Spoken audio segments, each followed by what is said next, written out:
Hello friends, label expertise channel में आप सबका हार्दिक स्वागत है। आज का हमारा टॉपिक है प्रोविडेंट फंड के ऊपर। प्रोविडेंट फंड एक्ट लागू कब हुआ?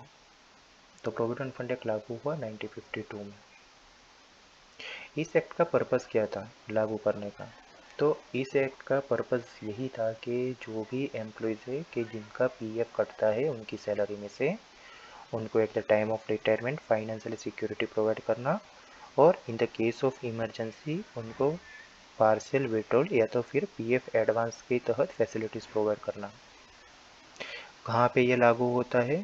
तो ऐसे प्रेमाइजेस, ऐसे फैक्ट्रीज जहाँ पे 20 से ज़्यादा वर्कर काम करते हैं। फ्रेंड्स, मेरा प्रोविडेंट फंड के ऊपर वीडियो बनाने का पर्पज़ यही था कि काफ़ी सारे लोग प्रोविडेंट फंड में मिल रहे बेनिफिट के बारे में जानते नहीं हैं। तो ये मेरा जो वीडियो है एक अवेयरनेस वीडियो है। हो सके तो अगर आपको ये वीडियो अच्छा लगे, आपके फैमिलीज़, आपके फ्रेंड्स वगैरह को भी आप प्रोविडेंट फंड में छिपे हुए बेनिफिट्स के बारे में बता सकते हो। ये आपको कहीं ना कहीं फ्यूचर में काम में आएगा ये वीडियो। ठीक है।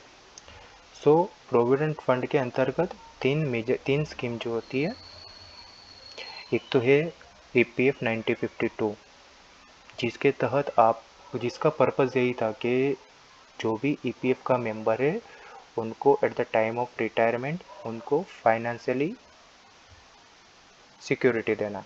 देखा जाए तो रिटायरमेंट होता है उनका, एक लमसम अमाउंट वगैरह मिले।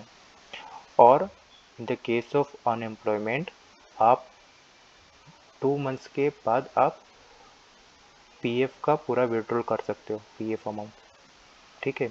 और in the case of emergency, जैसे कि इलनेस का केस आ गया, जैसे कि किसी का मैरिज, जैसे कि आपको होम बाय करना हो, तो उस केस में भी आप पीएफ विड्रॉल कर सकते हो। पीएफ विड्रॉल करने के कौन कौन से फॉर्म होते हैं? तो आपको अगर आपका फुल पीएफ विड्रॉल वगैरह करना है तो आपको फॉर्म 19 के तक ही आप क्लेम कर सकते हो, जो आप ऑनलाइन भी कर सकते हो वो चीज़। और फॉर्म 31 वो भी आप ऑनलाइन कर सकते हो थ्रू यूनिफाइड मेंबर पोर्टल। ठीक है। इसके लिए हम अलग से वीडियो बनाएंगे कि आपको ये जो डिफरेंट डिफरेंट जो फॉर्म यहाँ पे मैंने मेंशन किए हैं उनका क्लेम कैसे कर सकते हो। ठीक है। उसके बाद EDLI 1976। EDLI बहुत ही कहते बहुत ही इम्पोर्टेंट बेनिफिट है और ये जानना सबके लिए ज़रूरी है। EDLI मतलब एम्प्लॉय डिपॉजिट लिंक्ड इंश्योरेंस, जिसके अंतर्गत आपका लाइफ इंश्योरेंस कवर होता है। ये स्कीम का मुख्य पर्पज़ यही था कि सपोज़ कोई एम्प्लॉई है, सपोज़ कोई मेंबर पीपीईएफ का मेंबर है, उनका सडन डेथ हो जाता है, तो उनके जो भी फैमिली मेंबर है उनको फाइनेंशियली सपोर्ट प्रोवाइड करना। और आपका अप टू 7 लाख रुपए तक आपका इंश्योरेंस कवर होता है थ्रू एडीएलआई। एडीएलआई का क्लेम कैसे कर सकते हैं? तो EDLI का claim family member form 5 if जो EDLI का आता है फॉर्म 20 जो EPF का जो भी अमाउंट मेंबर का जमा होता है उसका सेटलमेंट के लिए, और फॉर्म 10D के जो मंथली पेंशन के लिए होता है। उसके बाद आते हैं EPS 1995। इसका मेन रीज़न यही है कि भाई रिटायर हो चुके, आपको लमसम अमाउंट वगैरह मिल गई, बट ये स्कीम के जरिए आप स्पेसिफिक अमाउंट भी आप अर्न कर सकते हो। ठीक है। वो कैसे हो सकती है? उसको क्लेम करने के लिए आपको फॉर्म 10D भरना रहता है। ठीक है। बट उसमें भी कंडीशन क्या रहती है? आपका 10 ईयर्स का पीएफ जमा होना चाहिए और 10 ईयर्स का आपका कंटिन्यूस पीएफ जमा होना चाहिए। ठीक है। एट द एज ऑफ 50 आप पार्सल मंथली पेंशन का क्लेम कर सकते हो, और at an age the of 58 years आप फुल मंथली पेंशन क्लेम कर सकते हो। ठीक है। अभी हम बात करते हैं कंट्रीब्यूशन के बारे में। क्या कंट्रीब्यूशन रहता है? तो जितना आपका सैलरी में से जितना पीएफ कटता है उतना ही एम्प्लॉयर आपका पीएफ जमा कराता है। सो आपका सैलरी का जो भी 12% पीएफ डिडक्ट हुआ है वो पूरा का पूरा ईपीएफ अकाउंट में जमा होगा, और एम्प्लॉयर का जो जमा होगा वो उसमें दो दो जगह पे जाएगा। एक तो वो जाएगा ईपीएफ अकाउंट में जो 3.67% रहेगा, और जाएगा 8.33% ईपीएस अकाउंट में। और भी एक एक्स्ट्रा 1% रहता है जिसमें 0.5% रहेगा एज ए एडमिन चार्जेस, और 0.50 एडीएलआई चार्जेस।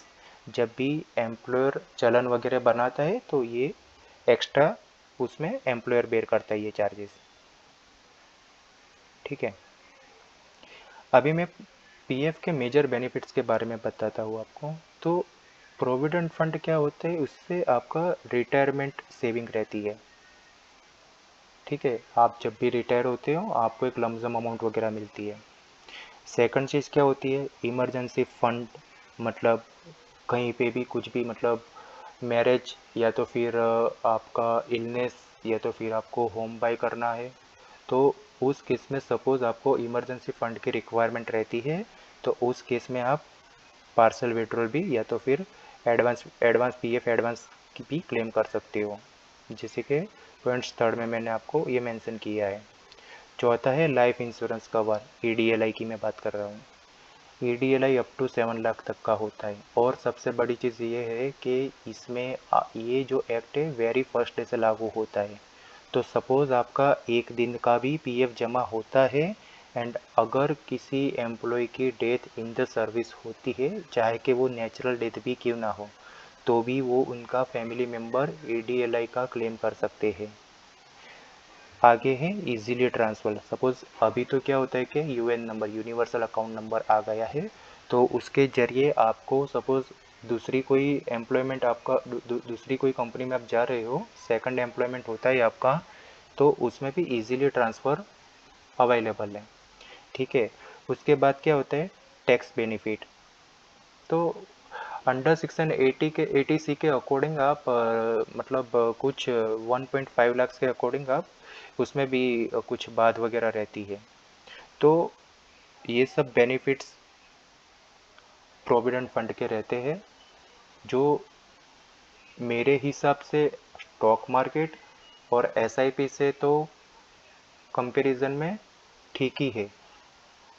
सो अगर आपको ये वीडियो अच्छा लगा, अगर आपको लगा कि मैंने जो भी आपको जानकारी दी वो कहीं ना कहीं आपको फ्यूचर में काम में लगेगी, तो प्लीज़ वीडियो को शेयर कीजिए, सब्सक्राइब कीजिए।